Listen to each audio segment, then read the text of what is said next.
Za jicho la nje na tunakutakia heri ya siku ya Eid al-Adha. Msomaji wako ni mimi Jamal Mruma.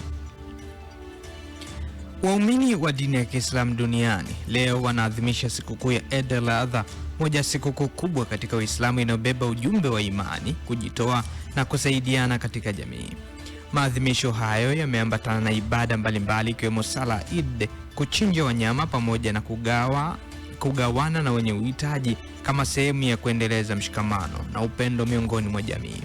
Aidha, viongozi wa dini wamewataka waumini kuendelea kuishi kwa maadili mema, amani na uvumilivu, huku wakisisitiza umuhimu wa kuendeleza upendo ndani ya familia na jamii kwa ujumla. Sisi Mjini FM tunawatakia Waislamu wote duniani Eid al-Adha yenye heri, amani, afya njema na mafanikio. Dodoma.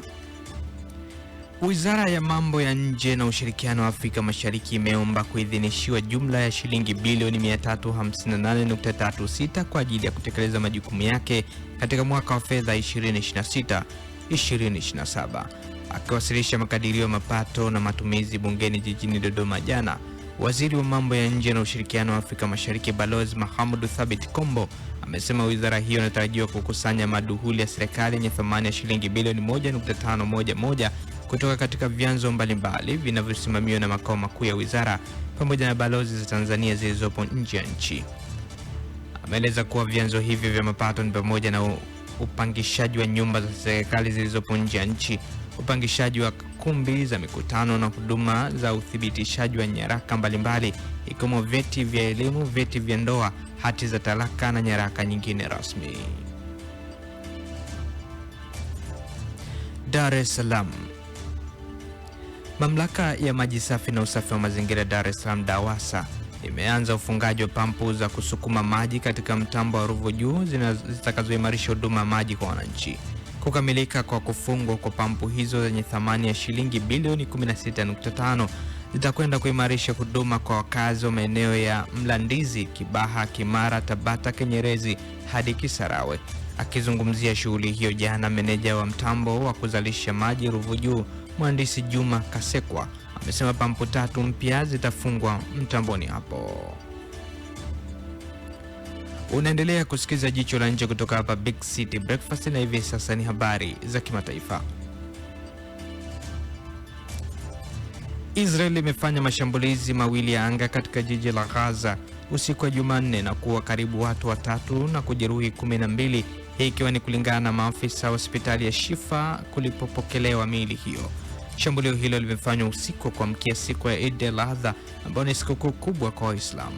Taarifa pamoja Waziri Mkuu wa Israel Benjamin Netanyahu na Waziri wa Ulinzi Israel Katz imesema kuwa mashambulizi hayo yalikuwa yakimlenga kiongozi mpya tawi la kijeshi la Hamas. Watu kadhaa wamefariki na wengine wengi wamejeruhiwa vibaya baada ya kemikali kuvuja katika kiwanda kilicho katika jimbo la Washington kaskazini magharibi mwa Marekani. Taarifa zimesema kemikali hiyo inayojulikana kama white liquor ilimwagika baada ya tanki kupasuka katika kampuni ya Nippon Diwavabe Packing huko Longview. Watu kadhaa wanaripotiwa kupata majeraha makubwa, imesema taarifa hiyo iliyotolewa kwa pamoja na kampuni hiyo na idara ya zimamoto ya Longview na kuthibitisha vifo vya watu wengine kadhaa. Na karibu mataifa 50 yamelaani kile walichosema kuwa ni vitisho vya Urusi dhidi ya balozi nchini Ukraine katika taarifa ya pamoja kwenye Umoja wa Mataifa siku ya Jumanne. Taarifa hiyo ilisainiwa na nchi za Ulaya, Japan, Korea Kusini na nyinginezo. Marekani haikuwa miongoni mwa waliotia saini. Kwenye taarifa ya pamoja iliyotolewa na mwakilishi wa Ukraine katika Umoja wa Mataifa Andriy Melski, mataifa hayo yalisema hilo ni jambo ambalo halikubaliki. Na huo ndo mwisho wa Jicho la Nje kutoka hapa Big City Breakfast, na kutakia heri ya Eid al-Adha. Uwe salama wewe na familia yako. Mimi ni Jamal Mruma.